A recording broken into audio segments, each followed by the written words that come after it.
far from here, focused on my own way, with never looking back to those who lived in fear.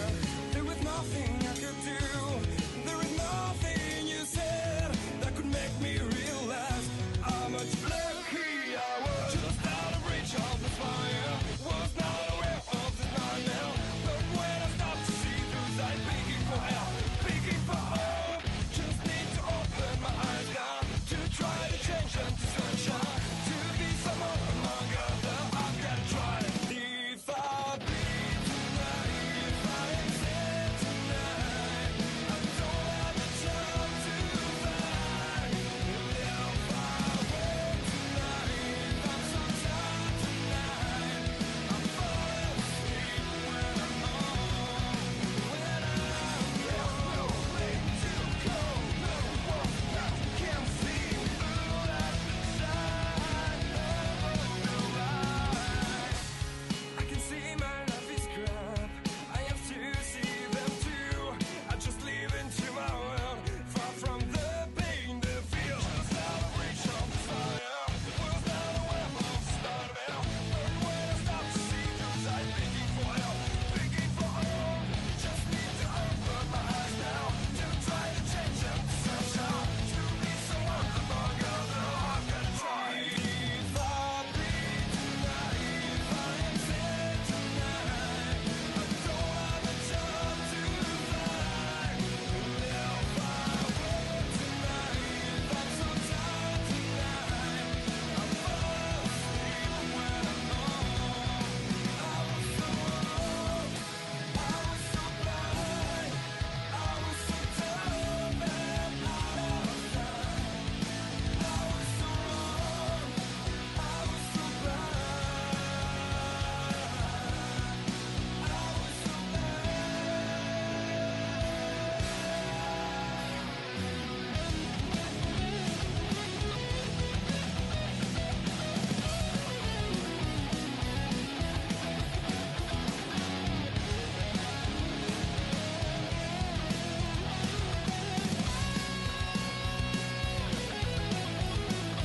If I bleed tonight, if I am sad tonight, I don't have the time to fight.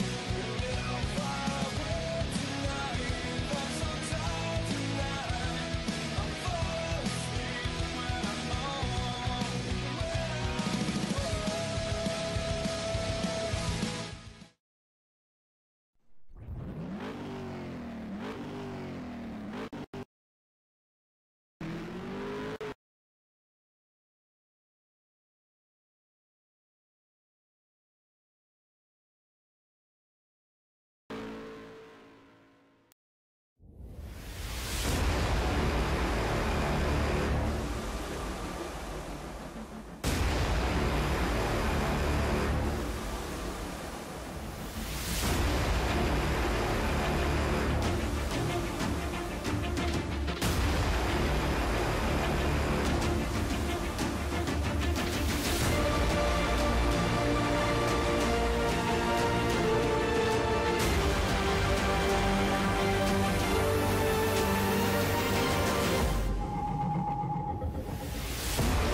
All right, race fans, welcome. We're live tonight here at Chicagoland Speedway, ExtremeMotorsports99.com, and we're here at race number 3 of the chase.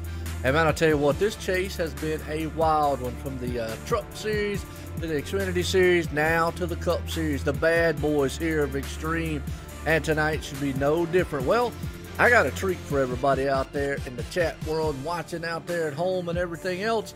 Tonight, I got two of some great talents up here in the booth with me, and I'm going to let them, man, do a lot of the talking here tonight and showcase a lot of these guys here at Chicagoland. First up, man, we, as always, and everybody knows who I am, Joe White, but I got Davis Richards. Davis, how you doing? Hey, Joe, I'm doing really well. We've got a bunch of fast drivers out here. It's race 3 of 5 in the chase. Things are starting to really heat up in the point standings, and I think we're going to see a really great bunch of racing here tonight at Chicagoland. Absolutely, man. My sentiments exactly. Definitely chase 3 here of the race of the chase here at Extreme Motorsports. Well, hey, definitely got a very special one here. The man from Dre Broadcasting himself. I call him Zulu, but it's Sean Zulu. That is. Sean, how you doing? I'm doing good, Joe, and I hope you are too. I'm already very excited about tonight's race, man. After having amazing races, you know, in the Truck Series, Xfinity, like you talked about, and now seeing exactly what the most powerful machines here on the track can do here tonight at Chicagoland Speedway, the Hellman's 500. Absolutely, man. You're 100% right there. These guys, man, I always call them the monster machines here because they are the bad boys. And we got some bad fast drivers and some bad fast machines about to do some bad fast things on this track here tonight, as we got a few seconds here left to go to green flag. And I'm going to turn it over to these boys real quick. Some race summary here. We got our weather, 78 degrees, 104 track temp. We got a 1.5 mile track out there at an altitude of 662 feet. Chicagoland Speedway, folks, here, ExtremeMotorsports99.com. We're about to go racing here soon, as we're going to grid these guys up here tonight. And it's going to be awesome, as Ariati's sitting on the pole right now. But real soon here, as the grid in order is about to stack up, I'll send them the grid, then I'm going to send it down here to these two guys.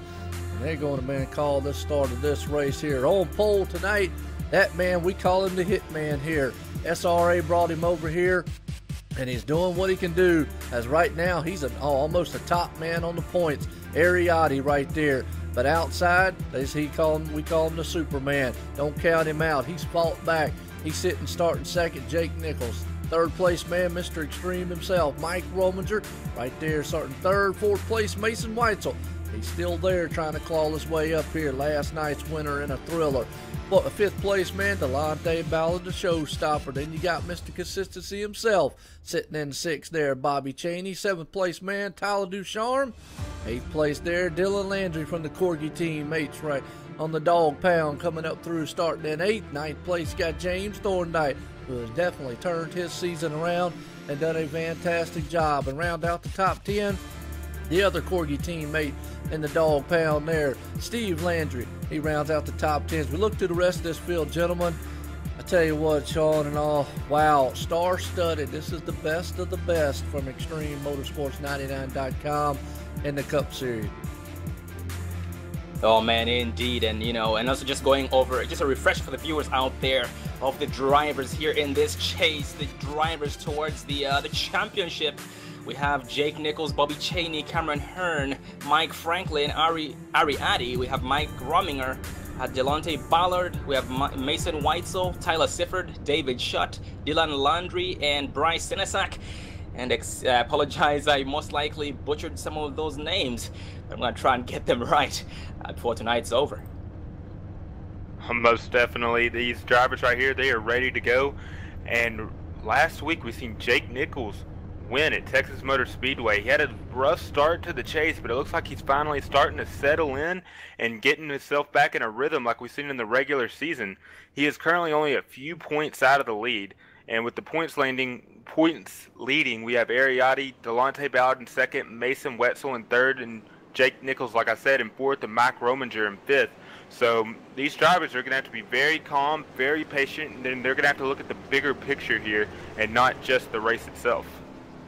And you talked about the driver who won last race there, Jake Nichols. We also have Delonte Ballard here in the chase, who also won one race so far in the chase series. And a lot more drivers trying to do the exact same thing and better their chances at this championship. But so far we are now rolling behind the pace car being led by 77 of Ariati with the help of the 9 of Mike Rominger on the inside line. On the outside line, 73 of Jake Nichols with the help of 99 of Mason Weitzel. Becky's out there in the chat, and Joe, she wanted to know who made the rule that she got ignored. Oh, my bad. I am sorry about that. As we come to the green, I didn't even have the other chat up, and I didn't see it. But Becky, I tell you what, it's always a pleasure to see you out there in the chat. And I know who you're rooting for. Well, let's bring these boys, man, to racing here tonight at Chicagoland. Pace cars coming out of turn 4. We're going to take that hard left turn. Gentlemen, Ariati up front's going to lead them to the flag here as the green flag flies on us tonight. 136 laps, green flag in the air. We're racing here at Chicagoland, and these guys, man, tear off into turn number 1. Ariati's got his hands full there with that man on the outside of Jake Nichols as they're all stacked 2 by 2. And Ariati and Jake Nichols, they got that jump on the initial start, but now the 99 of Mason Wetzel is closing in along with the 9 of Mike Rominger as he gets to the bottom of Mason, and then he's going to get to the bottom of Jake Nichols going into 3. And the 9 of Mike Rominger so far on the inside. We have 99 of Whites on the outside still. And now Delonte Ballard is trying to poke his nose into this mix. 24 on the outside, Bobby Cheney as well. But keep in mind, I noticed in practice one thing here before I go off topic. These machines are very, very loose, specifically entering turn 1 and exiting turn number 2. So these drivers have to be on their toes with every single lap because the track condition is changing with every single lap, ladies and gentlemen. So fingers crossed for that. So much sideways action was going on in the in practice and qualifying. You know, as pretty as that looks, it is bad for the tires. And you're absolutely right on that one.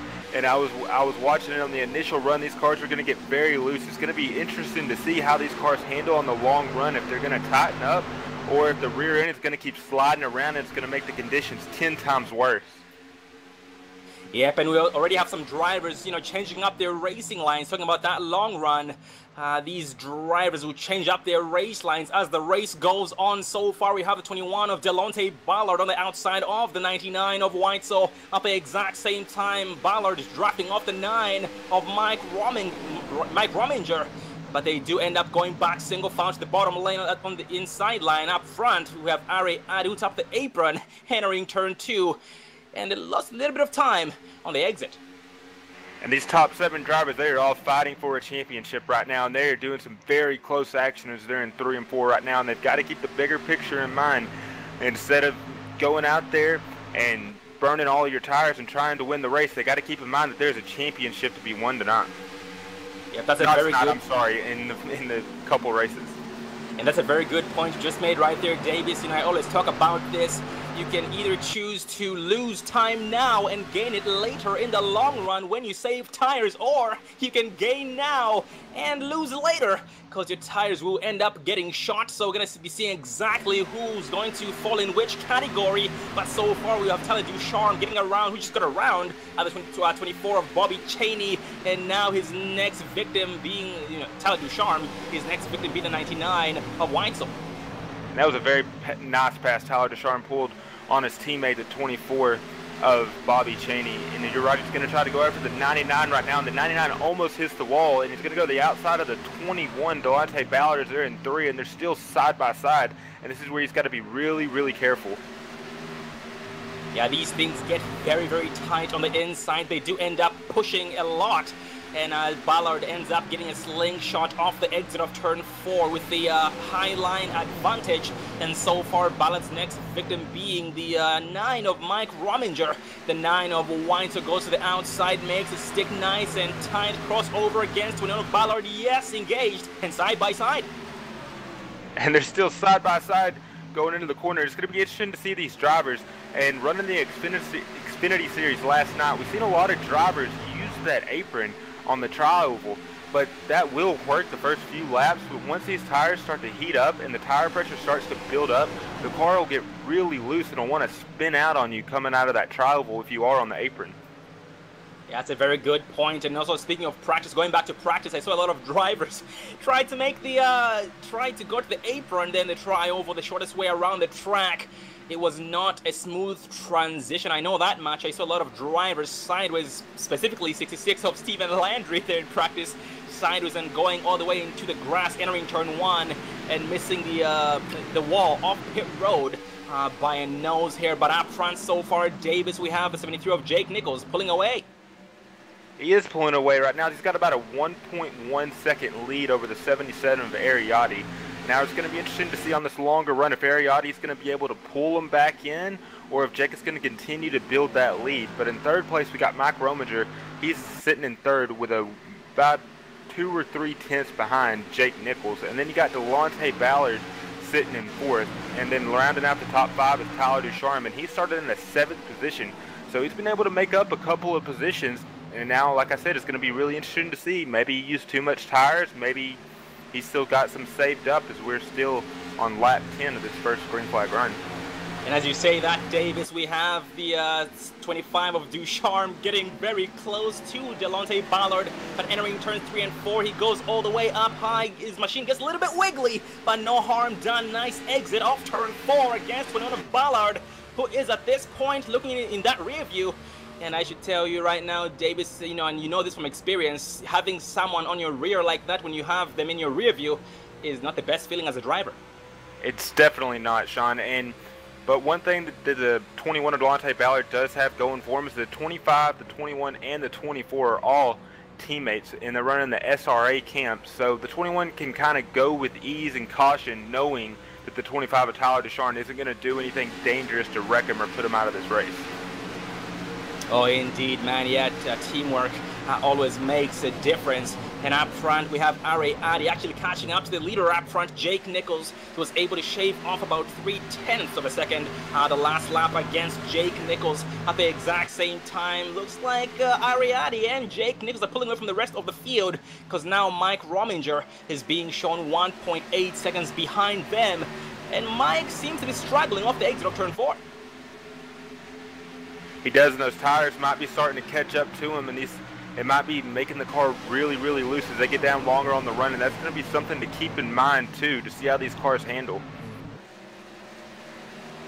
Absolutely, and for the back in this pack, Davis, we have some drivers just taking it easy, having a Sunday drive at the exact same time. Not really a Sunday drive, because they are still trying to keep up to pace with the drivers up front. 09 Bryce Senesac. We have the 7 of Tyler Sifford, the 59 of James Thorndike, Stephen Landry, and Dylan Landry at the exact same time. These drivers so far being shown about a single file and working together for a common good, trying to catch up to their next victim. And so far, that's the 24 of Bobby Cheney.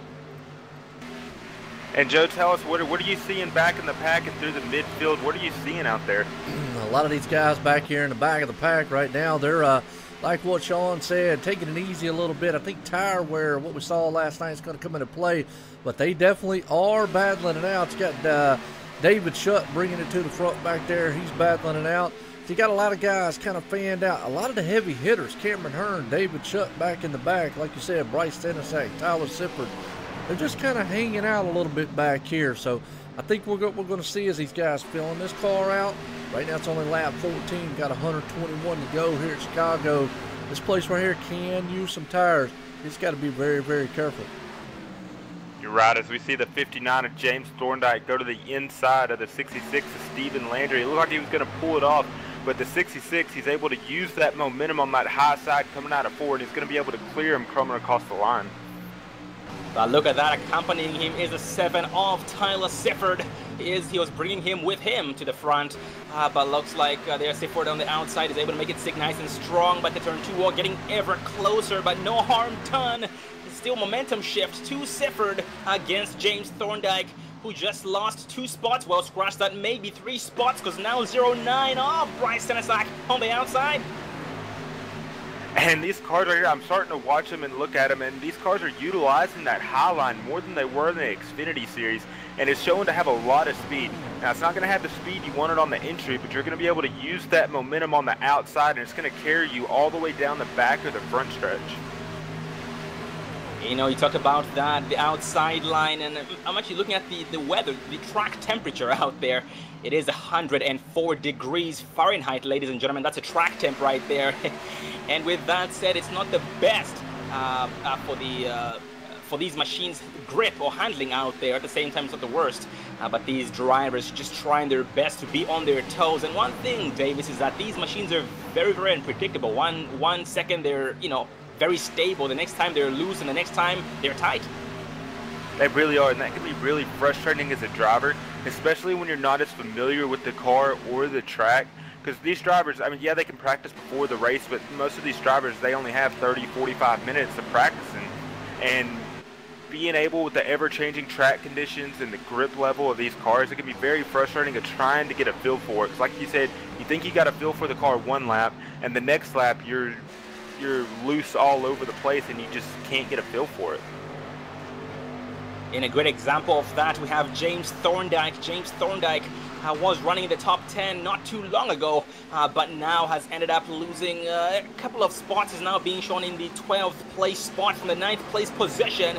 Early on, I noticed he was really trying to give that machine as much gas as he possibly could, but now he has backed it down. His pace is now a little bit below everybody else's, but still being able to keep up regardless. His next victim so far being the 09 of Bryce Senesac. At the exact same time, his next opponent being the 22 of David Shutt, coming very close to him.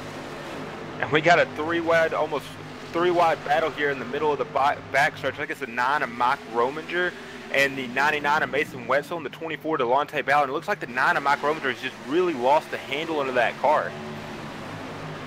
That's a very good point, man. He just went from the 5th place spot to about 7th place. But so far he's trying to get a grip, and seems like no luck just yet. 24 of Bobby Chain is the inside of the 99 of White, so looks like Rominger is now back to life off the exit of turn 2, but maybe not. Looks like Dylan Landry behind with a big run against him. Looks like Landry decides to back it down for now and just ride. And I was watching right there, the 99 of Mason Wetzel. It looked like he got really loose coming off of that exit of the corner right there. And so that's going to be something to keep an eye on as well, as he tries to maintain the tires, cool them down a little bit, and still maintain that position, which he's running in the 5th place. Yeah, I'm glad you mentioned that. Some more drivers getting very, very loose, including the 24 of Bobby Cheney, the 9 of Mike Rominger. I noticed as well the 66 of Stephen Landry in the exact same situation. Everybody seems to have started backing it down. The inside line seems to be the most loose, but the outside line is way more stable by the looks of it. But at the same time, looks like the inside line is still the preferred race groove for most drivers, because the outside is not really being used up that much.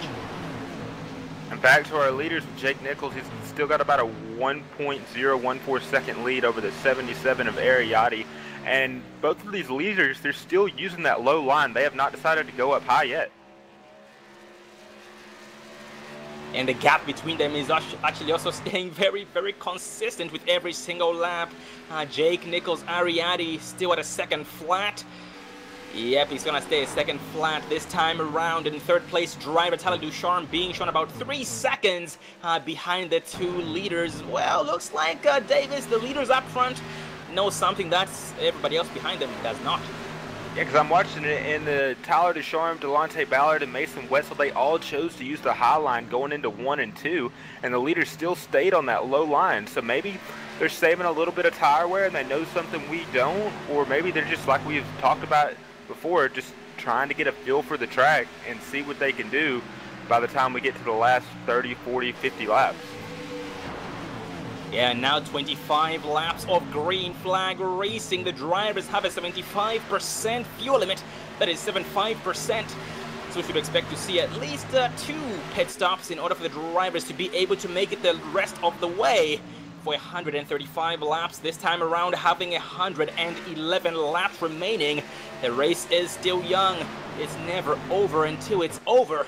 And it just might come down to it becoming a fuel conservation race, or I guess in this case fuel mileage race, like we had seen in the track series on Tuesday night. That was a heck of a race. Look forward to seeing exactly how this thing handles.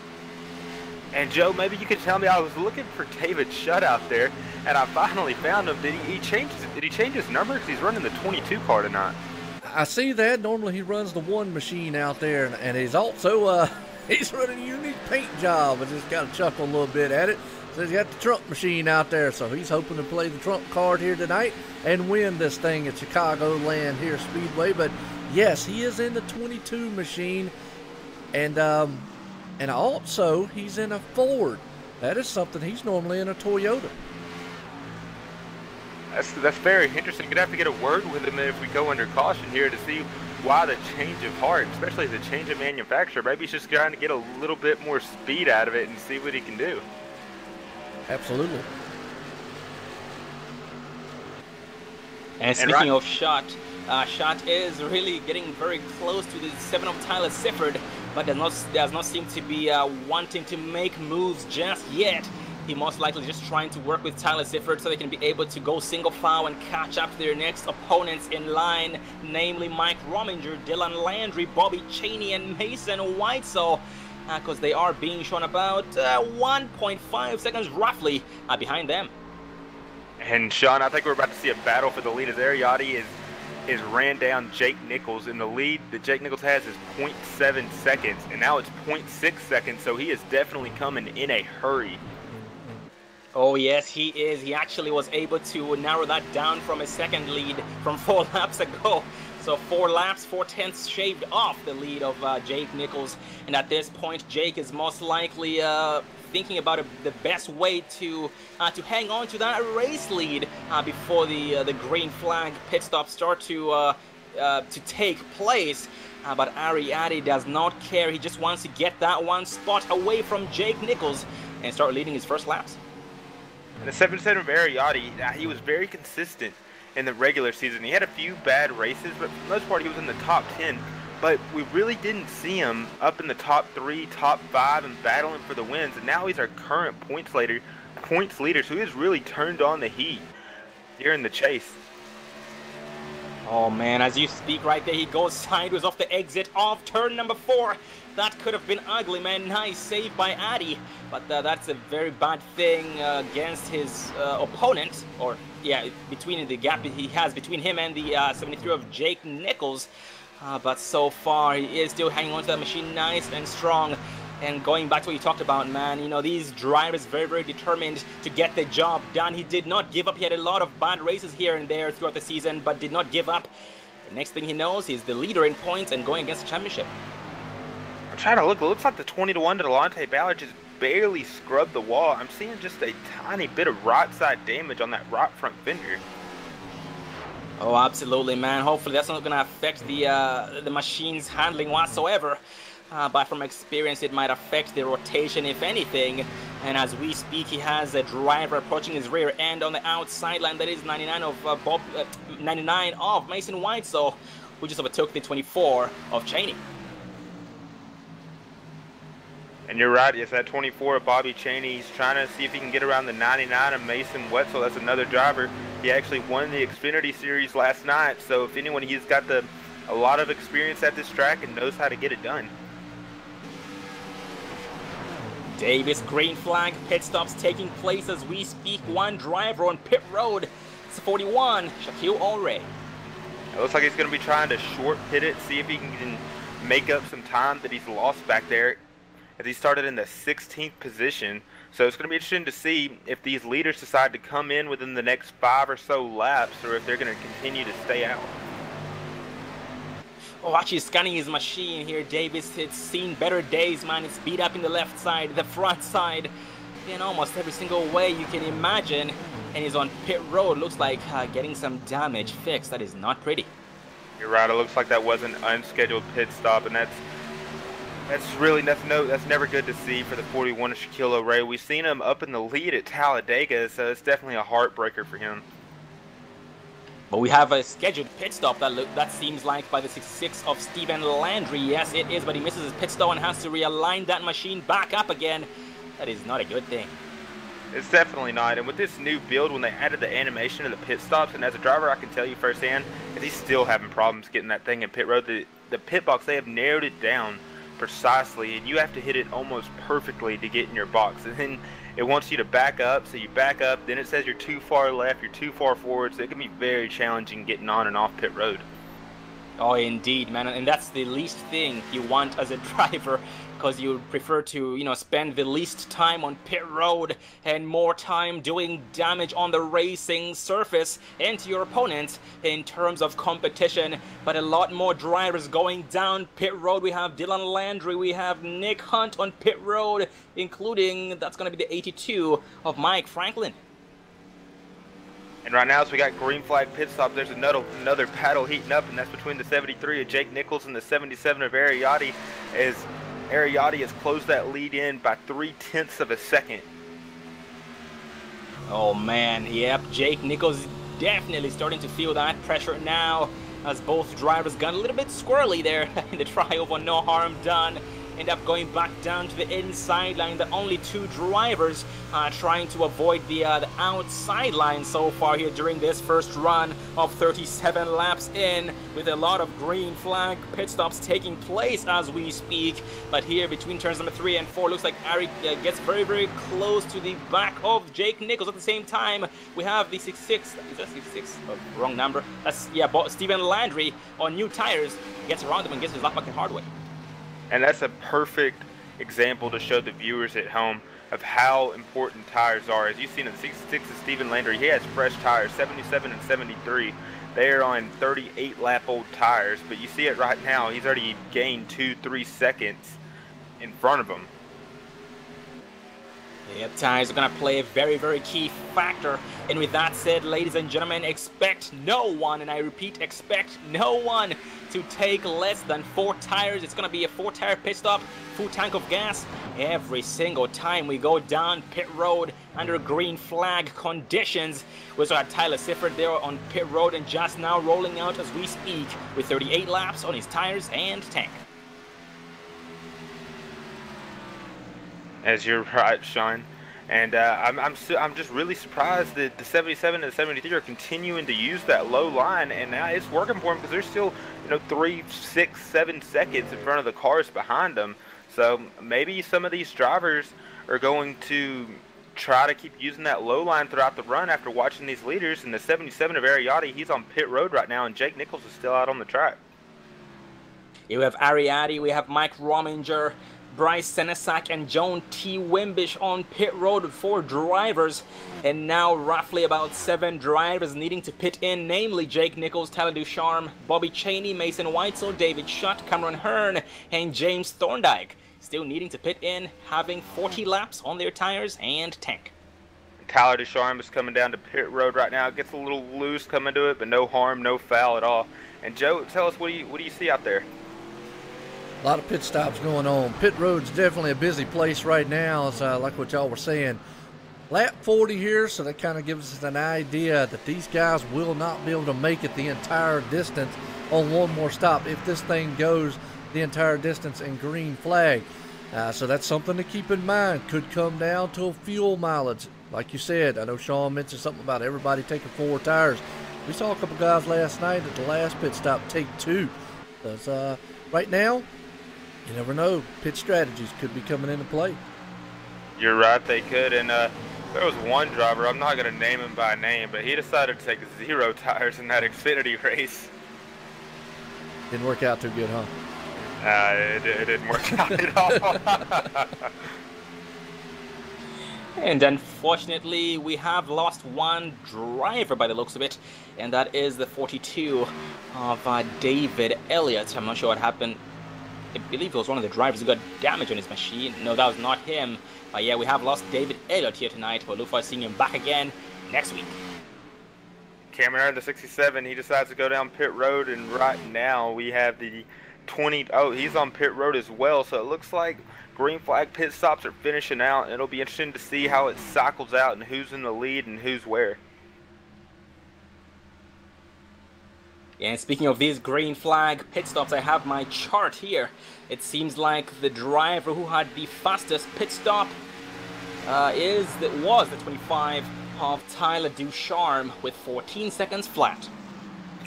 And going into that pit stop, we were talking about early pitting. Now, Ariotti, the 77, he pitted before Jake Nichols by, what, 1, 2, or 3 laps? And just so the viewers know, Jake Nichols was leading it before we started pit cycles. Right now, the Ariati of the 70, alright, I'll get it out in a second. The 77 of Ariati is over 1 second ahead of Jake. Oh man. Yeah, looks like one had a better pit stop than the other, and as we speak, Ariati battling the 15. I'm trying to get a number on a name on that. That is 15 of Dylan Landry, who is in second place, just got bumped down to third. We got a new leader right now, the 21 of Delonte Ballard in that slam machine. Yeah, but few lead changes here so far, and a lot more to come. And seems like, looks like since Ariati has fewer laps on his tires compared to Delonte Ballard, Ariati has 6 laps while Delonte has 9. So that 3-lap difference, gonna see exactly how that affects the drivers, if any. But from experience, maybe Ari just might be way better off in theory too. But right now we have Jake Nichols as well trying to battle the 15 of Landry. We're still under green flag as we went 45 laps on a green flag run. And I haven't seen any cautions so far, so it'll be interesting to see if these drivers can run this thing out in green. So I think fuel strategy might come into play, or if we get a caution within the next few or so laps, get everyone bunched together. Yeah, man, that green flag racing is very, it can be very draining for the drivers, man. They could end up losing concentration every now and then. They have to stay consistent, have to hit their marks every single lap. It can become very, very difficult, but the best one always wins. Speaking of training and hitting your marks, I'd like to congratulate the 25 of Tyler Ducharme. I've seen that he won the 24 hours of Daytona in his respected split, so that's a feat in itself, and it's a very, very hard task to do. I actually ran it myself, and I want to tell you, by the end of that thing, I was exhausted. Oh man, I can only imagine so many turns to go through and so much traffic as well, because you know the multi-class racing. But yeah, man, congrats on your success and running it, including the 25 of Tyler Ducharme. That is quite the achievement in itself. And here as we speak, we have Tyler Ducharme getting very close to his next opponent and victim, the 15 of Landry. And right now we've got a battle for the lead as the 77 of Ariati goes low underneath the 21 of Delonte Ballard. He's going to clear him going down the back straight. Yeah, looks like the 3-lap older tires ended up making a difference right there, or maybe Delonte just backed it down to start saving those tires. And looking at the pace between the two drivers, Ariati and Delonte Ballard, we have Ballard ran a 32-second lap time the last time around, while Adi ran a 31-second lap time. But so far we have the 73 of Jake Nichols in this mix, and now his next victim, the leader up front, Ariati, his biggest opponent. And Jake Nichols is taking that sim speed shot forward to the front tonight.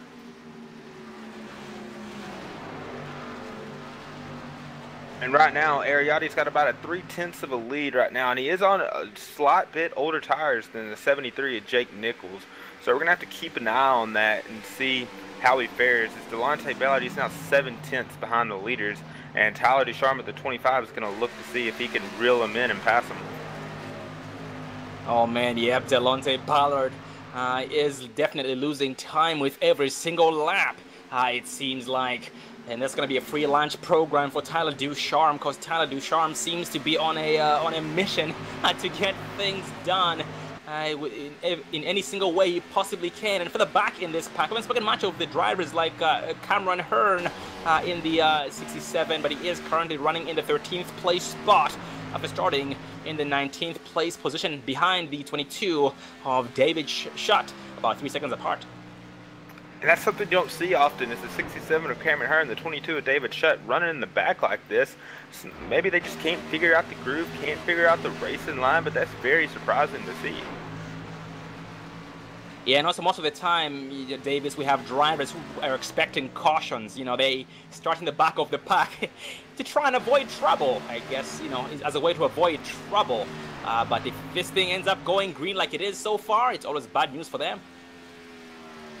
Hey, right, and to focus more on the point standings, I'm going to drop a link for the viewers to see so they can see the actual point standings now. It's not real time, it's from the last race. But Ariati, like we've said before, he's leading the points with Delonte Ballard in second and Mason Wetzel in third. Now, what we're seeing, the real battle tonight is between Jake and Ariati, and Jake is currently 6 points behind the leader in the point standing, so he's going to need to do every single thing he can to do to come out of here the points, and he's also going to need some help. Oh man, indeed. But the good thing is he sees the bigger picture.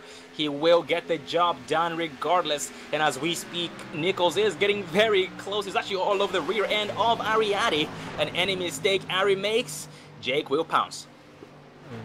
He will, and Jake does have fresher tires too, as he's right underneath him as they go across the trial. He's going to try to look high. He's going to think better of it. He's going to tuck in right behind him, and he's going to lay off just a little bit on the entry of the corner. Try to get a better run than the 77 does on exit and get to that throttle sooner. Look at this there, Davis. We have a new driver here in the top three. That is 25 of Tyler Ducharme. Was about to get around 21 of Delonte Ballard. And now his next victim, or in this case victims, being the 73 of Jake Nichols and Ariati. And looks like Tyler Ducharme's pace is getting nothing but stronger with every lap. I'm telling you right now, the 25 of Tyler Ducharme, he's liking what he's seeing. He wants the 77 and the 73 to keep fighting each other through here. And the more they fight, the quicker Tyler is going to be able to keep up with them. And he's also going to be able to save his tires more, while the 73 and 77 are continuing to wear down those tires. Yep, and the whole idea at this point here, Davis, is about, in this case, the case of Tyler Ducharme being as close as they possibly can to the leaders before the next round of pit stops. And you're right now, as he sees 73, he starts to get a little run, but backs off on the entry. He's going to try to get that exit momentum, and he's right underneath him. He's going to go low, going down the backstretch. I don't think he's going to have enough to get beside him in the corner as they go into 3 and 4. Yeah, Jake drives it in way harder and deeper. But then off the exit of turn 4, we have Ariati, the slingshot, a drag race. Who's going to lead this lap? Looks like Jake Nichols takes it. He does take it, and he was able to get beside him, and now he's going to be able to clear him. And I say that the 77 is still on that high side, pulling that momentum, and he's going to get side by side going down the backstretch. Yep, still side by side, and the more these two drivers battle, like you talked about there, Davis, the more Tyler Ducharme smiles, because he's going to gain a lot of time against them with every single lap. And at the same time, on the outside, Ariati gets a slingshot against Jake Nichols and finally clears him and takes back the race lead. And that was the first time we've really seen him on that high side, and he's used the high side again. I think by the 73 of Jake Nichols battling him and taking that low side away from him, Ariati's figured out something. Oh man, that's a very good point, man. You know, he makes a pass against Nichols on the outside and decides to stick to it until the entrance to turn number 3. And here so far they do seem to be catching up to a driver here who's in the back of the pack. That is the 66 of Steven Landry, the last driver on the lead lap. Right, and the lap traffic is going to come into play. The longer we go green, the more it's going to come into place. Because it's going to be interesting to see if these leaders are able to go through traffic without incident and get through them as quick as possible. Yeah, and that traffic, yeah, it definitely plays a very, very key role, key factor. And what's very, very important is where exactly the lap traffic are caught, or the lap machines are caught.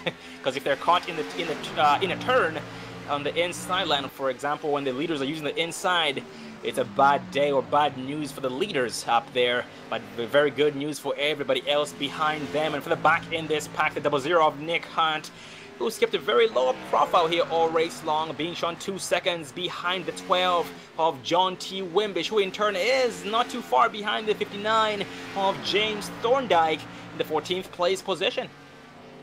And 00 Nick Hunt, he's got a new paint scheme. He's got Whataburger. Now, I don't know if y'all know what Whataburger is, but being from Texas, they got them all over. It's like the California of In-N-Out. It's got one of the best burgers. Love the place. And also with another special paint scheme is the 12 of John Wimbish. As some of y'all may know, he unfortunately lost his father to cancer this past week. So we're all praying for his family and hoping that they can pull through this tough time. And he's racing for his father tonight, as he had a second place finish last night in the Xfinity Series. Oh, most definitely, man. That's a very, very well-dressed machine. He has the picture of his late father on the hood of it, and once again, a great job on the paint scheme. And ladies and gentlemen, once again, keep his family, John T. Wimbish family, in your thoughts and prayers, and we'll get through this. We'll get through this as a family here on the Online Sim Racing Network and the Extreme Motorsports 99. And he actually had one of his teammates in another series build that paint scheme for him. His name is Jerry West. Some of y'all may know him from Racing for a Cause, and that's just one way of the sim racing family coming together. Yeah, most of us have never met each other before, but through racing we've all created a bond, and it really is like family. Oh man, indeed, you couldn't have said it better.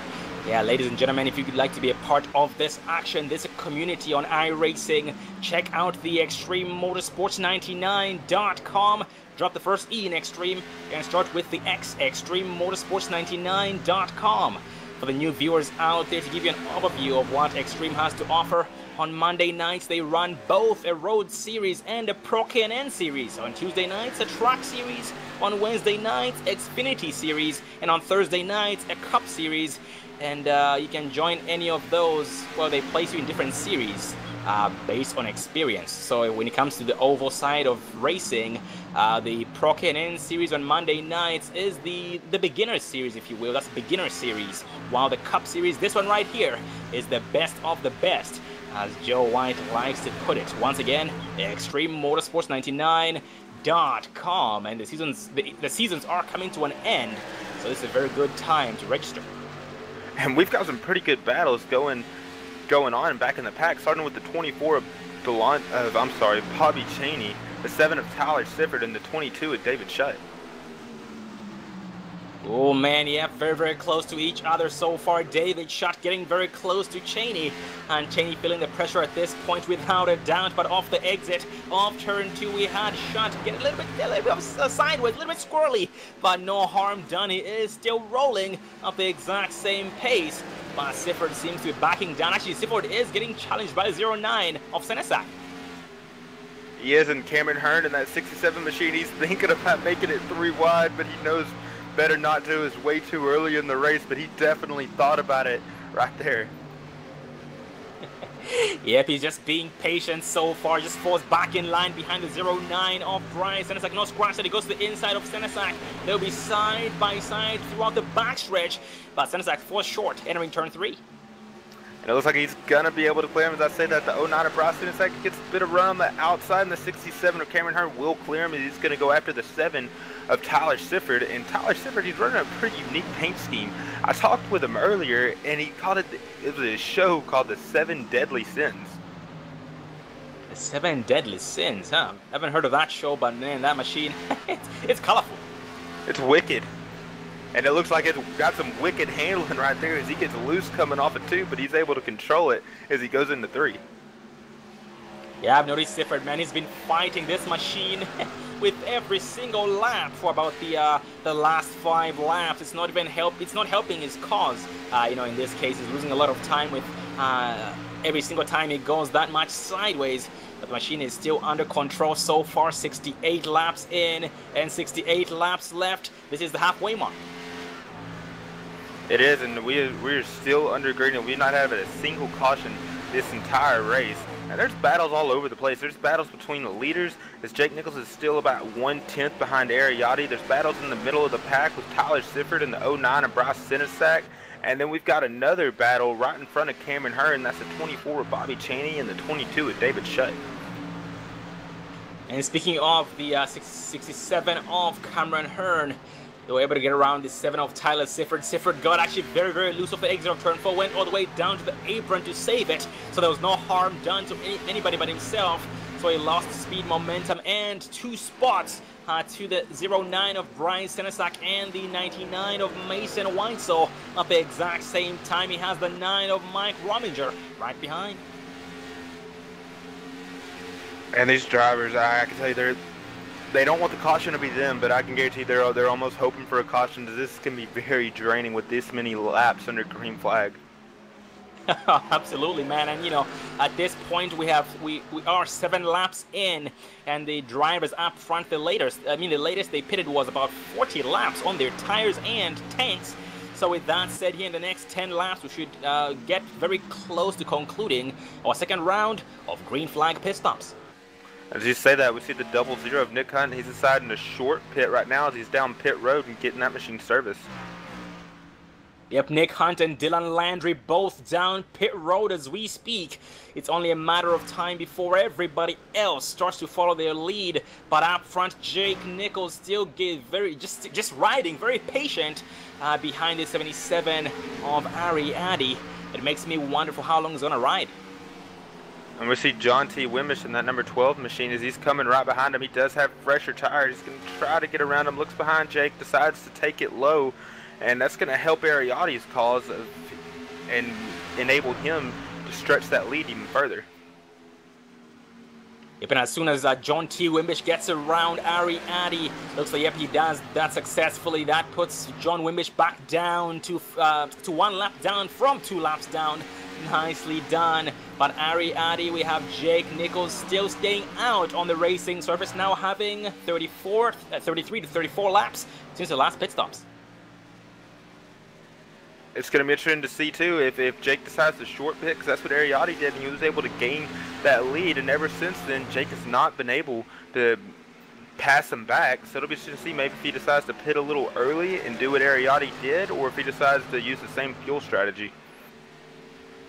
Oh yeah, that's going to be interesting to find out exactly what he does.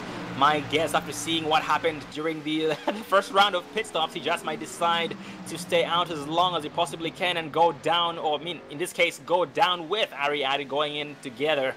Gonna see exactly how that plays out, and we have a machine trying to get around the leaders up front. That is Stephen Landry, but having some difficulty. He is having some difficulty trying to get around, but he's just got to be patient. And he knows he's got a faster car because he's on fresher tires, but he doesn't want to hurt the leaders or wreck the leaders in any way. Yeah, great sportsmanship on his part, and he gets around them successfully, and that puts him back down to 1 lap down from 2 laps down. These drivers, ladies and gentlemen, tonight running all the way from 30-second lap times to about 33 seconds, just depending on the tire wear in the long run. And now Stephen Landry starting, or I should say beginning his hot laps, because newer tires, greater speed, greater grip in this case. And now his next victim being the 12 of John T. Wimbish. But seems like everybody so far is still staying out. And we talked about it earlier in this run, Sean, and that was the 22 of David Schutz. That he wasn't having the night he wanted to, but hey, he's cracked the top 5, and he is really starting to put him on him this run. Oh, indeed, man. Great observation. Yeah, cracked the top 5 and getting nothing but higher. He's now being shown 2 seconds flat against his next victim, in this case, 21 of Delonte Ballard for the 4th place spot. But Bobby Cheney right behind him in the Napa Auto Parts Chevy SS. Trying his best to make his presence known, but the pace between the two drivers there, Schutt and Cheney, seems to be very consistent. At the same time, we have Cheney getting approached at the fast rate by 67 of Cameron Hearn. And it looks like, unless my replay was lagging, it looked like the 77 almost got in the wall in 1 and 2, but fortunately he was able to keep the machine off of it. Oh man, yeah, even the least damage really affects the handling of these machines, man. And we see so many amazing looking machines out there without a single scratch on them. So it's been nice seeing them taking care of their stuff, because they know in order to be able to win the race, they first have to be there for the very end, or at least finish the race. And we have Delonte Ballard on pit road as we speak this time around. And now only 11 drivers needing to pit in. We have 09 of Bryce Senesac pitting in as well as we speak. And those leaders going to be coming in any second now. I'd expect them either maybe within this lap or the next 2 or 3 laps. I would expect them to go in, but we see the 77 of Jake Nichols. He's been able to reel the 77 even closer right now. He's going to try to look to make that pass. Oh, yeah, I see Jake Nichols. He keeps getting close to the back bumper of Addy, but then ends up just backing it down and, you know, doing the exact same things like a rubber band effect with every single lap. Actually goes to the inside this time around, side by side, entering turn 3. And they're evened up in the middle of 3 and 4. Jake has got him by a nose. 77 Ariotti is going to come down pit road this lap. You know, I was just about to say right there, Davis, that I did not think Jake Nichols doing that on the inside was such a good idea, considering the decreased grip on those tires, man. Oh, you're absolutely right. And the 77 of Ariotti seen that. He seen he was going to lose the lead to Jake Nichols. He wasn't going to be able to hold him back, so he decided to go down pit road. So he's going to be, when I say short pitting, but he's still going to be pitting earlier than Jake Nichols. So he's going to come out of there once everything is done. I would probably say maybe a second or more ahead of Jake. Yeah, great strategy on Ariadne's part. Just hope that his pit crew is on their A game in that 5-hour Toyota machine. But yes, he rolls off pit road as we speak, and looking at his pit time, it was 14.8 seconds, and Jake Nichols, Tyler Ducharme, David Schutt, and Mason Weitzel on pit road as we speak. And that 73 of Jake Nichols in the Sim Speed Shot Ford Fusion is going to pull her onto pit road, and like you said, followed by the 25 of Tyler Ducharme, and David Schutt has already completed his pit stop. And David Schutt, to me, seemed like he stayed on pit road a little bit too long. He had actually a 5.6 second pit stop, which is about a 1.6 seconds slower than most of the drivers out there. So I'm not sure what happened to him, but he's still able to get off pit road there unharmed. But up front, Bobby Cheney, new race leader. We have Cameron Hearn second, Jake Nichols third, Tyler Ducharme fourth, and James Thorndike in the 5th place spot. But things are still changing, so fingers crossed. We still have 4 drivers needing to pit in, namely Bobby Cheney, Cameron Hearn, James Thorndike. Actually seems like that was it, only 3 drivers needing to pit in. And you've got it pulled up, so maybe you can tell us. I was watching it, and Tyler Ducharme was able to pass Jake Nichols under that pit road service. What was the time for those 2 drivers? Looking at Tyler Ducharme, he had a 14.5 second pit stop compared to Jake Nichols, who had a 15.1 second pit stop. Oh, yep, he lost a lot of time on pit road, man. Jake Nichols, that was. That's going to be very interesting to see, because we've seen the 25 of Tyler Ducharme. He was reeling them in, but he wasn't able to get to their back bumper. So now that he's ahead of Jake Nichols, it's going to be interesting to see what he can do, and if he's able to stay up ahead of him, he's able to challenge the 77 for the lead. Yeah, and if that's not the case, man, it's going to put a big smile on the 77 of Ari's face out there, you know. Because when it comes down to it, one man's mistake or one driver's mistake is another man's benefit here for the most part. Well, in most situations, in this case, when it comes to such battling, in the case of Ari Addy having a better pit time or pit stop than his biggest opponent, the 73 of Jake Nichols, is going to benefit Ari greatly. But up front here so far, we have Cameron Hearn, Dylan Landry. Actually, Cameron Hearn, the only driver now left to pit in with 43 laps on his tires and tank. And Sean, maybe you could tell me, how long can these drivers go on a full fuel run? Actually, I haven't ran these too much, but from an estimate so far, looks like Cameron Hearn is staying out the longest, even longer than the drivers stayed out during the first green flag run. So my guess would be in between laps number 40 through 50, well, 45 through 50. So here, if that's the case, in the next 6 laps, the maximum, he should be going down pit road. Otherwise, he should be sputtering. I'd hate to go down this rabbit trail again, but this race might become a fuel mileage race, because those numbers that you just spit out are very, very close to the remaining laps we have tonight. Oh man, absolutely. And in the case of Cameron Hearn, you know, this is a very good thing he's doing. If he ends up, oh no, he's backing it down, going down pit road this time around with 44 laps on his tires and tank. I was about to say, if he were to make it to 50 laps on his tires and tank, he was going to be able to make it the rest of the way. But the good thing about this, his strategy, he'll be able to take less gas than everybody else and be able to make it the rest of the way. Actually, no, he makes a mistake entering pit road. Has to back it up. And a little bit of time lost, but not too much harm. Yeah, he did lose a little bit of time, but it could have been a lot worse as he slid into that pit box. It probably hurt him about a second and a half, but hey, it might all be worth it if he's able to, since he's going to be able to take less fuel in that last pit stop if this thing does go green.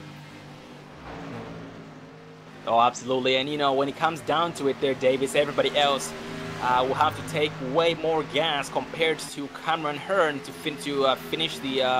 end the race. And in the case of Cameron Hearn, if it ends up going green all the way, he'll have to go down pit road with 6 laps to go. But everybody else with a little bit over 10 laps to go. So that's a very good thing for Cameron Hearn if he's able to stay consistent all race long until the very end. And when it comes down to the situation like that, we should expect to see drivers take 2 tires to no tires. And now that we're fully down this rabbit trail, I'm going to go ahead and ask you the question. Since we know these drivers, we're about 95% certain these drivers can't make it on fuel, do you wait and pit those last 6-10 laps, or do you split it in half and say pit within the next 20 laps? Actually, so that's a very, very good question. And if I were one of these drivers out here, it's all about gambling. You know, it's all about the scenario. In the case of if you're certain or if you're sure that the caution is not going to come out, as a driver, I would most likely pit in with at least 20 laps to go, get 4 tires, full tank of 4 tires and enough gas to make it the rest of the way. But in the case, if it comes down to maybe Cameron Hearn, his best bet right now is to go down, run the tank dry basically in his case, so he can be able to go down pit road the latest that he possibly can, because he'll be able to make, he should be able to basically maintain a good lead against everybody else who goes down pit road. But at the same time, it all comes down to the tires between the drivers who just pitted in and Cameron Hearn when it comes down to those closing stages, because those tires do end up playing quite a key factor, key role, like we had talked about. So once again, man, just depends on the situation scenario. Yep, and I agree with you. Ariati has got about a 1.2 second lead over Jake Nichols, and I agree. We're going to see a few different strategies out here tonight. It's going to be interesting to pay attention to see what these drivers decide to do. Because if you make the wrong decision, not only can it ruin your chances of winning, but it can also ruin your chance to win a championship. Almost definitely, man. One simple mistake could end it all. And as we speak up front, we have Jake Nichols 1.2 seconds behind Ariati. And if you remember correctly, ladies and gentlemen, Ariati was, well, Jake Nichols got around Ariati before going down pit road just right before they're entering turn number 3, actually turn number 4. But looks like, yeah, Nichols' mistake was very, very costly. Just goes to show just how easy it is to lose a lot of time against the opponents on pit road. And I seen Drea Lopez, you mentioned it earlier, and Joe, you know what I think it is? I think it's time for some Blimpy Cam. Yeah, I saw that out there, so let's go high and wide. Everybody loves it. You know how they like that. It's the Blimpy Cam. I always like saying it's a good, shows you a good perspective of the track and the facility here. Also shows you how far apart these guys are. And it's Blimpy. And who don't like Blimpy? Come on, it's a happy word. Sean, you like Blimpy? Oh, I love Blimpy. You love Blimpy? Everybody likes Blimpy. And I want to meet the person that can be angry and just say, Blimpy. I mean, that's just, wow. But you're right. It's the Blimpy Cam. Gotta love it. I always love seeing the Blimpy Cam. Every time Joe says it always brings a smile on my face. Well, that's what it's meant. I mean, it is. It's just a happy word. And, you know, I like these the viewers out there that like that and whatnot. It's a good one. And guys, man, y'all doing great up here. I tell you what, this race right now is just falling into place for the chase drivers because it's been a hectic chase. I don't know if y'all have kept up with a lot of it. The last 2 races that they've had for a lot of chase drivers have definitely been a travesty.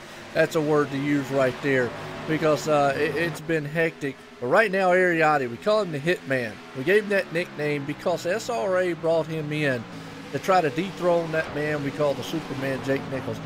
His season didn't go the way he wanted, but his chase has played right into his hands. And right now, he is in the lead of the points, and he's doing this thing here. So, looking good out there. And, hey, I think Sean Dave, it's a good opportunity here with the 40 laps to go. We can step away here real quick, take a commercial break, because it's an awesome race up front. That man we call him the Hitman, Ariotti, leading it here. Chicagoland Speedway, ExtremeMotorsports99.com. And like I said, I got a bunch of talent in the booth with me tonight. We got a bunch of talent on the track because it's some bad, fast boys and bad, fast cars on a bad, fast track. We'll be right back after this.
Have you ever wanted to drive a real race car on a famous NASCAR track? The staff at Stock Car Racing Experience will suit you up, teach you what you need to know, and put you behind the wheel of a 160-mile-per-hour stock car on NASCAR's famous Pocono Raceway. That was great. I enjoyed it. Unbelievable. It's that unique, one-of-a-kind experience you'll never forget. It was definitely worth it. The second time I did it, and I'm still shaking. Call or register online at 877stockcar.com for a heart-pounding, once-in-a-lifetime experience. You won't forget it.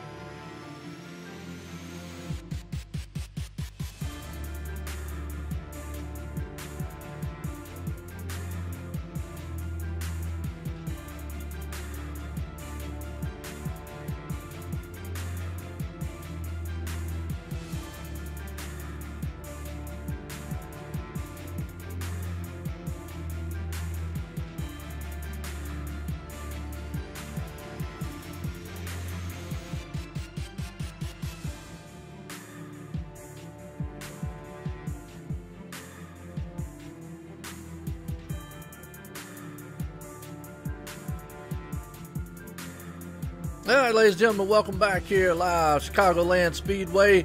Back on those commercial breaks, we're still racing here. These guys are doing an awful good job under some green flag pit stops here. We got 28 to go, and it has been an awesome race so far. Race 3 here, the chase for ExtremeMotorsports99.com Cup Series. We also want to give a shout out here to the title sponsor here of OSR Network, Sim500 Hey, if you want an awesome button box or anything for your sim speed shop or anything for your sim needs, check those guys out at simspeedshop.com. Also check them out on Facebook at Sim Speed Shop, and you can check them out on Twitter at Sim Speed Shop. Hashtag get a box. Hey, get rid of the mouse. Why not? Have a box.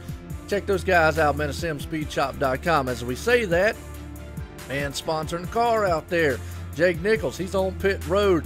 Guys, I tell you what, this race right now has been a very, very awesome thriller from the green flag on, and has been caution-free. Knock on wood. Definitely not have any cautions or whatnot, but caution-free as we're getting here on. I always like to say business should be starting to pick up. Run what you brung. What do y'all think?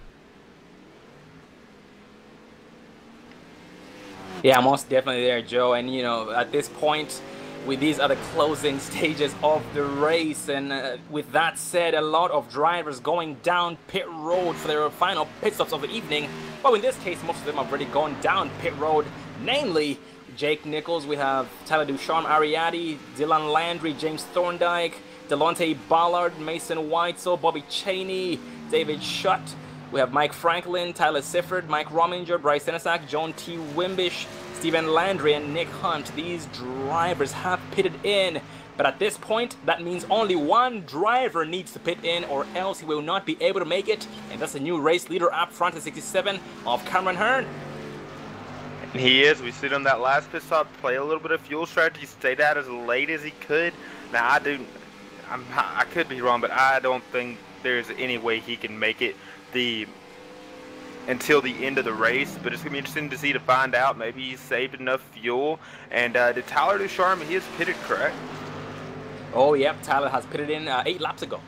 So he's closing in on Cameron Hearn really quick, so even if Cameron can make it the entire way, Tyler, Ariadne, and Jake Nichols are going to close on him within the next 10 or so laps. You asked me a very great question about when exactly to pit in such a situation. And, I'm starting to have second thoughts about the scenario of Cameron Hearn. So at this point, yeah, he's in a lose-lose situation. And when it comes down to saving, talk about him either saving gas, well, let's assume he ended up running his tank dry during the second round of pit stops, which was 44 laps maximum with 50 laps to go. With that said, he'll be 6 laps short on gas if that was him running the tank dry. And yeah, I doubt he would be able to save that much gas to end the race. At the same time, he has Tyler getting very, very close to him. Last lap, Tyler was 8 seconds behind him, but now that's gone down to about 4.2. Yes, 4.2, and decreasing with every lap.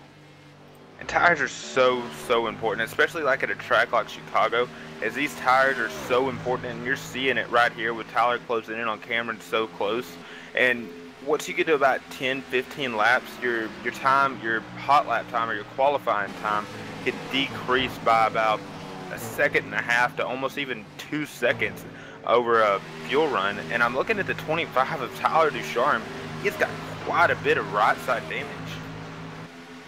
Oh yeah, looks like he most likely scraped, the exit of turn 2, because the wall off turn 2 does really get a lot of drivers, but that does not seem to be affecting his determination to get the job done. He still has his foot down through the floorboard there on the back stretch and the front stretch, and is running down Cameron Hearn at a very fast rate, at the same time while trying to maintain or increase his gap, actually both in this case, against third place driver 77 of Ari Addy. And at this point we have 20 laps left. That's right, 20 laps remaining. When it comes down to it here, Davis, I think Cameron Hearn is going to go down pit road and take 0 tires. I think he'll still take 4, but he might take gas only as well, because like I said, tires are so important, and we're seeing that right here. Well, Cameron Hearn is wanting right now, he is wanting a caution to come out right now, because if a caution does come out, all these drivers that just pitted, they're going to go back down pit road and pit again and get 4 fresh tires. And for an example was last night in the Xfinity series, everyone did their green flag pit stops, and then about 5, 6, 7 laps later there was a caution. Now there were 2 or 3 drivers that took 2 tires, and there was one driver, I'm not naming names, it was me, and he took 0 tires, but the rest of the drivers did take 4. Oh man, I can only imagine what kind of sideways action you went through. Oh, the sideways action was through the field. And as we spoke right there, Tyler Ducharme was able to get around Cameron Hearn, bumping him down to second place, about a second back actually, here with Ari Addy getting ever closer to the rear end of Hearn. And Hearn's gonna stay low so far, but Ari has newer tires. Yep, no harm done here. We have Cameron on the outside, not gonna fight him, just gonna let him go. And we got John Marine out here. He's out here in the chat. It's nice to have you. Nice to have you here, John. But he said hi there at best. Did you name the Nightbot? We'll have to get a word from him once he hears that to see what he says. But yeah, you're right. The 67 of Cameron Hearn, he's going to get passed by the 77 of Ariati and the 73 of Jake Nichols. Now there's a guy out there, Abathletic. He was saying hey to him. Oh, okay. I'm sorry. I thought he named the Nightbot habit, so I wasn't sure. I have had a guy. Now it's funny you mentioned that. I have had a guy one time come out here and he started talking to the Nightbot, and I was like, "You do know that he can't talk back, right?" I was just making sure, But anyway. It's always fun, and I'm liking the added little Nightbot there. It's always fun to see that around, and but yeah, we've still got a lot of action going out here on the track. It's 67 of Cameron Hearn. He's fell back to about 3 seconds behind the leaders, so I would be expecting him to go down pit road at any second here. And up in the lead, Tyler Ducharme still got the lead, but Ariati in that 77 machine is coming as he has reeled him in, and he is within a second of him. Yep, and looking at the tire difference on the with the drivers up front, the top 3 drivers, namely Tyler Ducharme, Ari Addy, including Jake Nichols. Tyler Ducharme has 17 laps on his tires this time around, which is 4 laps less than Ari Addy in second place. That's a 4-lap difference once again, so he has 13 laps. Well, Ari Addy has 13 laps this time around, and Jake Nichols 1 lap below Ari Addy, which is 12 laps. So that 5-lap difference, when we really talk about it, well, 5 laps between Ducharme and Jake Nichols, by 4 between Ari Addy and Tyler Ducharme. That just might make a difference when it comes down to this long run with 14 laps remaining. I think it will make a difference, and yes, it is making a difference, because now Ari Addy just went from second behind Ducharme to less than 5 tenths. The 25 Tyler Descharme is using that high side, trying to get that momentum going down the straightaways. And now these two drivers are teammates, but I can tell you right now, Tyler Descharme is not going to give that lead away very easily. And as I say, they're teammates. The 25, 77, and the 73 are actually teammates, with the 25 and 77 being on SRA and Jake Nichols being on Jake Nichols Racing. But they've formed an alliance the last couple of weeks, and it seems to be paying off as they're both running the top 3. Oh man, that's very, very impressive. Yeah, that teamwork, they're helping each other, but oh no, Tyler goes sideways. Oh man, he's wrecking, he's spinning out, and the caution's gonna fly. There's no caution yet. There's no caution yet. Did I say that he wasn't going to be able to wreck him? And there's the caution flag. It looks like he just got way too much momentum on the side and just unfortunately got into him. Oh man, that right there now is a game changer. Wow. Go back on the replay here. Let the viewers see what happened on that one. Boy, some intense action up front. And like you said, Ariati, he was closing in very quickly right there on the back ends. We watch a replay here. Looks like he went high, and don't know if there was any net code involved, but just definitely right there on the back tailgate of him. Tyler Descharme going around. You hate to see that. Like I said, they're teammates out here. Now, Tyler tried to get off the track, but iRacing threw that caution before he could get turned around and back on track. He was trying everything he could to get turned around. Hate to see it, but hey, under caution here for the first time, guys. And like you just said, this is going to mix things up here very, very a lot. Because here's one or two things I always like saying. Obviously, the last flag, or the last lap, that ends it. 5 to go if a caution comes out. That ends it. Now it's a whole new different race. You mentioned it earlier. We'll see if everybody comes in on pits. If you're in the back of the field, let me throw this out at you. Do you take 4 tires? Do you take just 2? What kind of gambles do you take as drivers out there? I know Davis, man, could chime in on that one. But there's a lot of scenarios that can play out here. A lot of guys want this. Everybody's going to be bunched up, so hang on to your hats. Well, as a driver and running that race, I would definitely 100% come in and at least take 2. I would take 4, but for a driver in the back, 2 might be worth it. We've seen it last night with John Wimbish. He was running in the back of the pack, took 2 tires, and he was able to pull out a second-place finish. So, I mean, there's definitely a strategy to be played, and we're going to see it all come to life here. Yep. Well, real quick there, I'll hand it here to Sean. That was a battle off pit road. Ariati beat them all. Beat Jake Nichols. That's the power of that front row there on the pit stop. But everyone took 4 tires. I don't see anybody on pit lane, just looking at my pit stop cycles here, that it took a 2-tire stop, so they understand that tires could be of the utmost importance. Everybody's going to be bunched up. Sean, I tell you, you've seen this a million times just like I have. Well, these guys up here, it's when you tighten up the belts, you tighten up on that steering wheel, and it's about go time here. It's going to be less than 10 laps to go. When we go back green, probably about 8. So they'll have about 3 laps before if another caution comes out, it puts an end to it. You got to think about that. The guys up front, Ariati and them, definitely going to be interesting. What do you think's going to, what do you think's going to happen on this restart? Oh man, Joe, so many different scenarios, but when it comes down to it, I always say it's they can either bring the steering wheel home or the checkered flag home. They've done so much so far this race here tonight, and it's not time to give up at this point. It is go time, 0% give and 100% take. And a lot of friendships will be broken at this point, every man for himself. So, ladies and gentlemen, like I always like to say, put your popcorn away, put your drinks away, and put those seatbelts on. Get 3 or 4 seatbelts on, because 1 or 2 will not do the trick. So much action going on. Hope you're going to be able to keep up.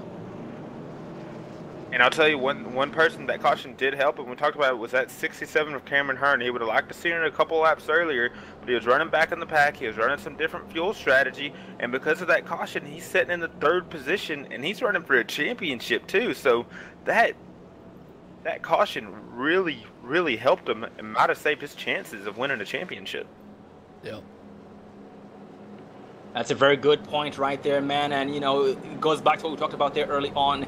it is never over until it's over, ladies and gentlemen. These drivers never ever give up. In the case of Cameron Hearn, it was not looking too pretty for him, but now things have changed or turned around for him for the better. And speaking of Cameron Hearn, you know, yeah, third place spot, but up front, Ari going to the back. Well, I was about to say that, Sean, there, and that I wasn't sure on how they were going to call it. Obviously, that's the admin's call right there. The man who has dominated this race, leading the points in this one too. Going to have an uphill battle here with this one. Just between the the contact there. Obviously, you know, we didn't see it really very good, but get into UL there. He's going to be in the back of the longest line, so he's definitely got an uphill battle. That's going to hurt in points-wise, because if Jake comes out of this one and wins it, guess what, man? He's going to probably pretty much take over the points lead if Ariotti cannot get back up there, because he's only about 5 points back.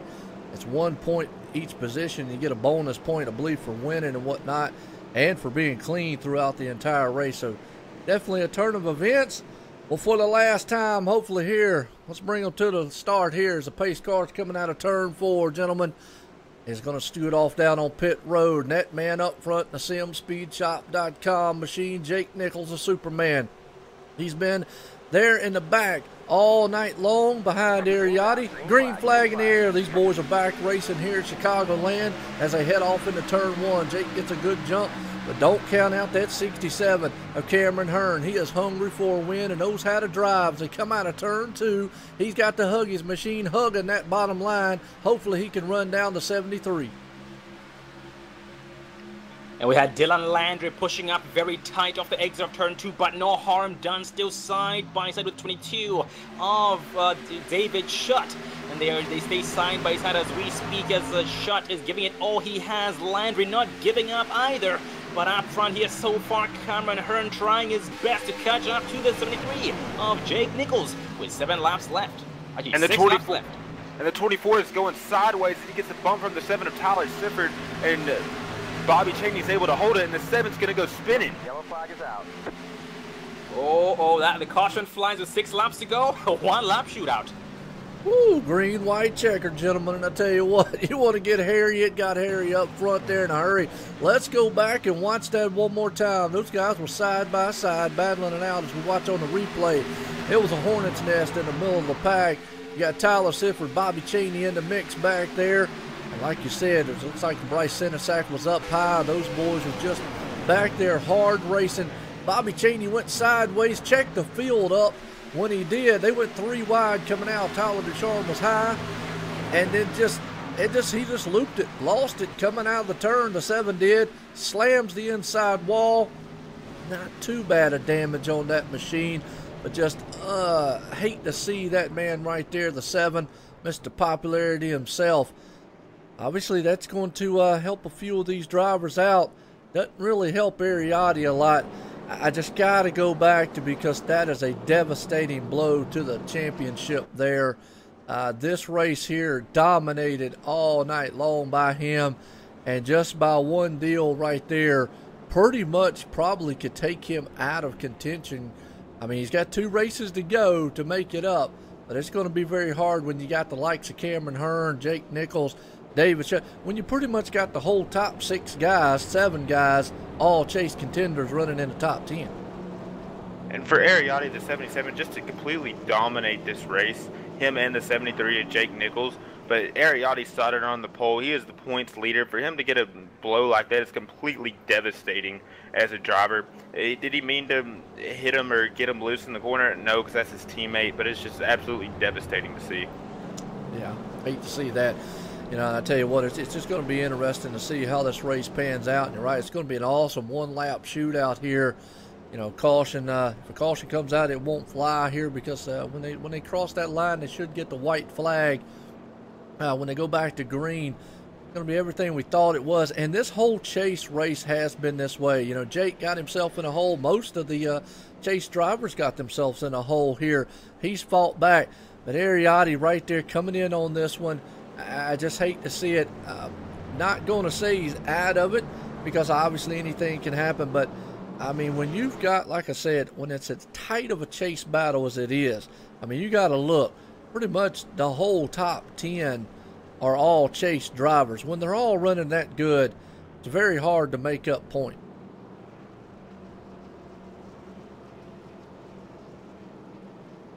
Oh, sorry about that. I was typing to Becky in the chat. But at this point, when it comes down to this one lap shootout, Joe, for the most part, you can easily count out everybody out of the top 5. But then going back to what we talked about early on, it's never over until it's over, because we've seen it time and time again. Sometimes up front, in a case like this, we have maybe the front 4 drivers end up getting wrecked out, and the driver in 20th place ends up winning the race. So it's never over until it's over. You're right, and you definitely got to have that in the back of your mind. You don't want to quit fighting. You never want to stop. All these guys are constant professionals out here. I've said it time and time again. These are the best of the best here at ExtremeMotorsports99.com in the Cup Series here. So these guys definitely constant professional, very, very talented drivers out here. So Ariotti will definitely fight till the end until it's just definitely there's nothing else to fight for. And he still has time. He can make up a few positions, capitalize next week, see what he's got. I know, though, he's in the back of his mind, he's going to be like, man, just one little mess up, one little mistake. Like I say, we saw it. It looked like maybe some net code involved. Couldn't tell you. Either way, got in the back end. Just one mistake can really, really cost you here as we're getting set to go back green.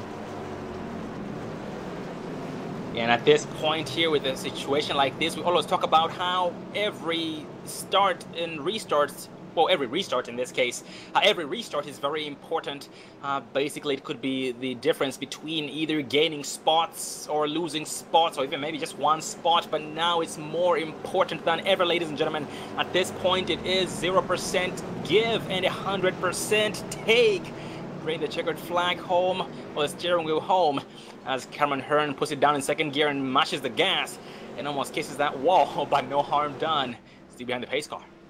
I can tell you that 67 of Cameron Hearn, he is going to be very hungry for a win tonight. It's going to be interesting to see what he can do. And he's got that 22 of David Shutt right behind him, and that 15 of Dylan Landry sitting in third.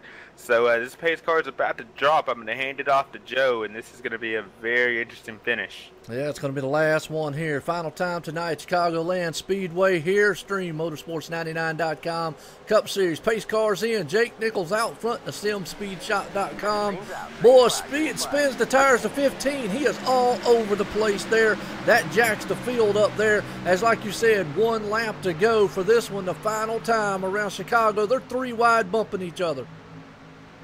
And you got the 73 of Jake Nichols out in the lead with the 67 of Cameron Hearn right behind him. You got the 24 of Bobby Chaney battling the 9 of Mike Rominger. The 15 of Dylan Landry goes to block him, and right now in the lead, Jake Nichols is still holding on that lead by about half a car length. The 67 of Cameron Hearn's not going to be able to catch him as they're all battling 2 and 3 wide, and Jake Nichols is going to cross the finish line and win tonight at Chicagoland. Wow. Whoa, and a big wreck to end the race at the very back of the pack. Gonna try and catch some of the numbers on these beasts. We have 7 of Tyler Sifford get a piece of the action, and I believe that included the 59 of James Thorndike. And man, what a heck of a finish by the drivers, and a game changer for the 67 of Cameron Hearn. Man, I'm glad he did not give up and kept his head high, and it paid off. And just like we were talking about the fuel strategy, look, he played a bit of fuel strategy by that last green flag fuel run, and he was able to bring it home in second place. Oh man, definitely. And ladies and gentlemen, please stay tuned. We're getting some race interviews here with the top 3 drivers: Jake Nichols, Cameron Hearn, and David Shutt. And Joe, what do you think about all that? Man, that was wild. It's just like what we expected it would be here at Chicagoland. These guys, they just put it all on the line out there, and that's what we have come to expect here at ExtremeMotorsports99.com Cup Series. Hey, there's a championship here, and these guys are definitely wanting to go for it. As that was just an awesome finish. 1 lap shootout there. Congratulations to Jake, Cameron, and David. Well, let's bring up the 3rd place man here. We call him the Nightmare, David Shutt. Let's get a talk in with him. Hey David Shutt, this is Davis Richards up here in the OSR Network booth. Man, we were watching you all night. We seen in that first few runs that you weren't having the car that you wanted.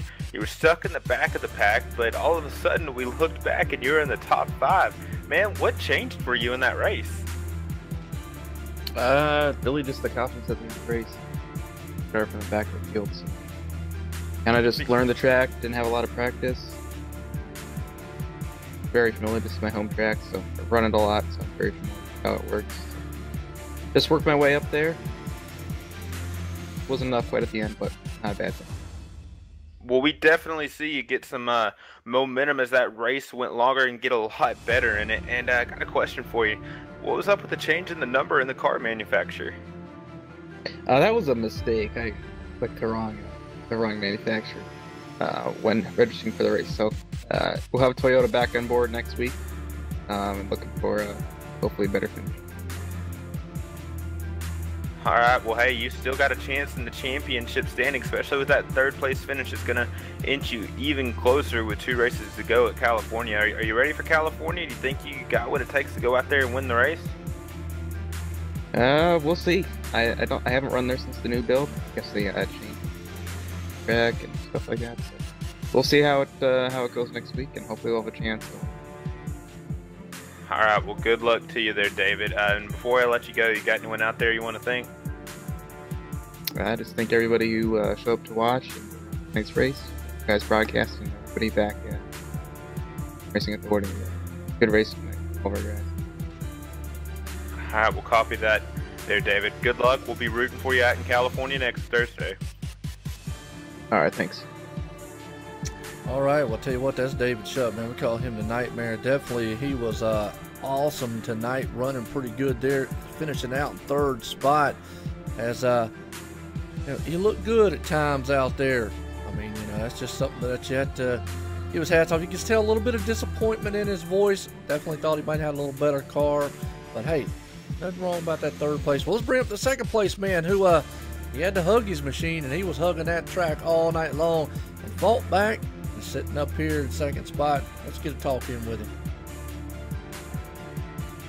And ladies and gentlemen, we're joined by the Huggies driver, 67 of Cameron Hearn. Game changer here tonight. Get up there, Cameron. Yeah, I got you, man. How you doing tonight? I'm doing pretty good. How are you? Doing good too, thank you. And man, long time no see. An A++ game on your part here tonight. And Cameron here going over your stats, man. You've had 2 starts here in the Chase Series, all starts. You've had 1 top 5 and 1 top 10 as well. And this gonna add double 2s on that. But man, tonight you had a heck of an appearance. Started 19th, finished 2nd.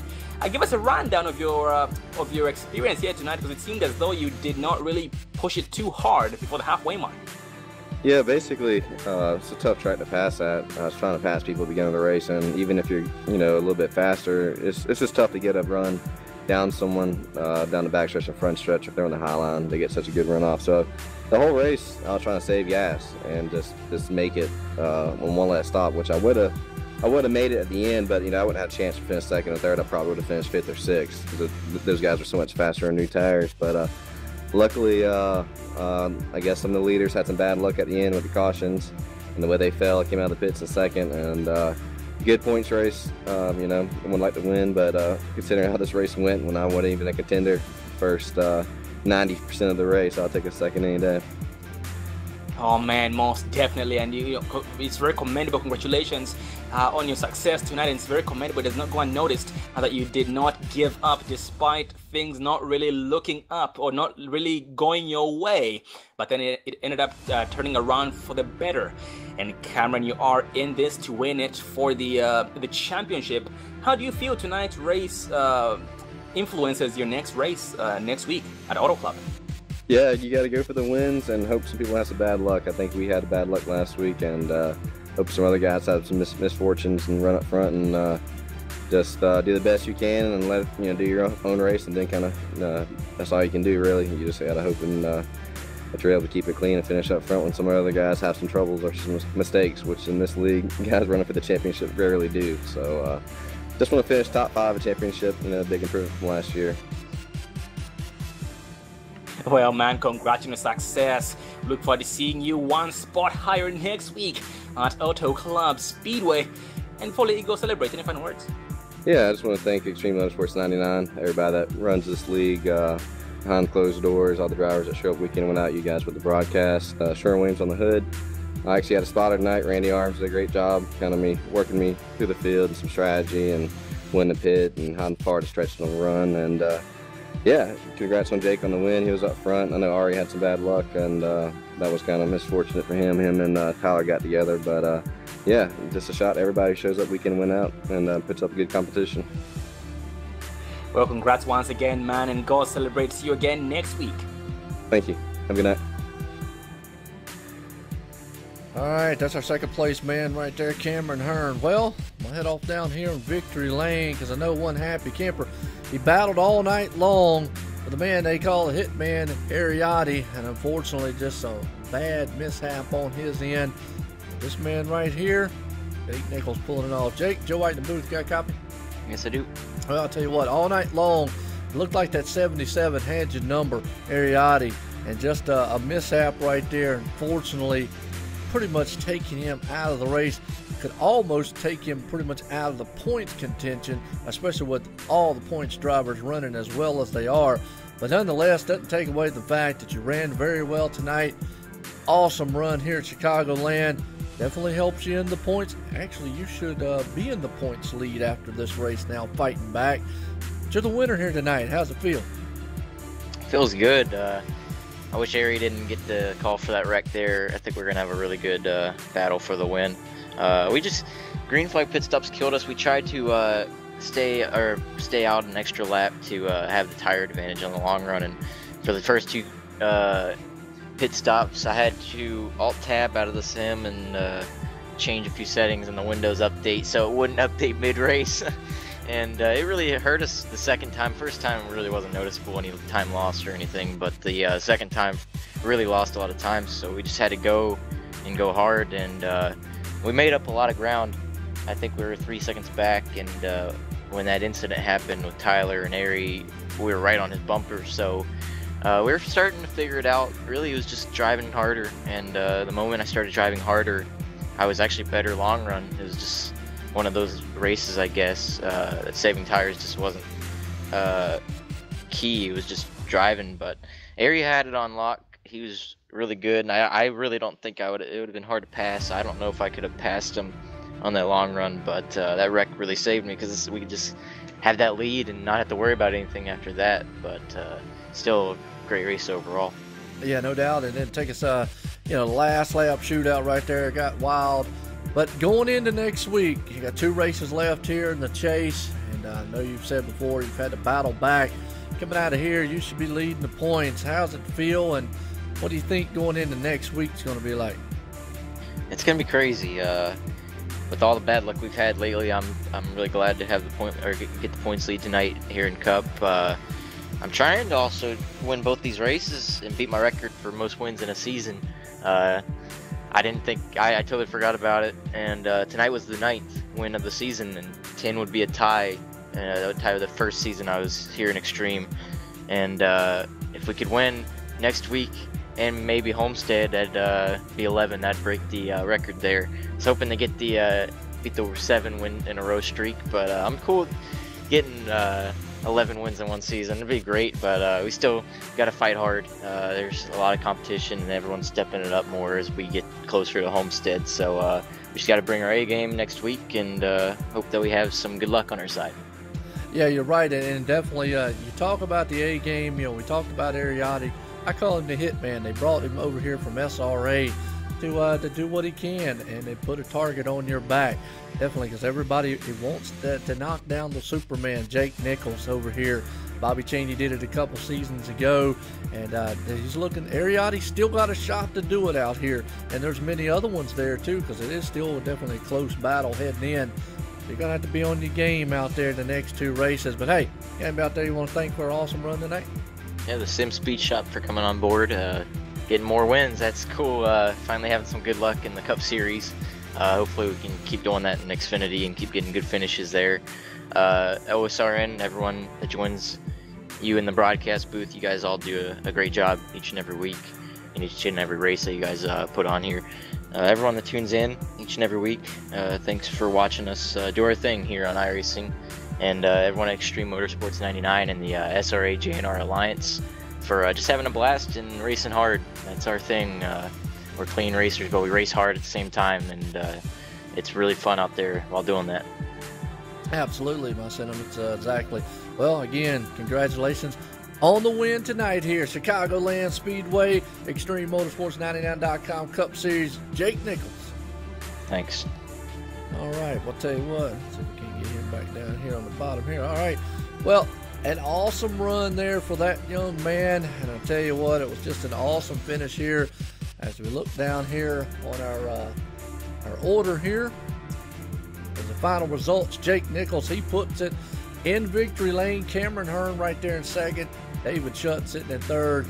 Ariotti, though, unfortunately, out of that top 10 right here, guys, in 11th spot. He was able to battle back a little bit, so might not be too far out of it, but it's going to be an uphill battle, especially when you got a guy like Jake and everybody else in this chase running like they are.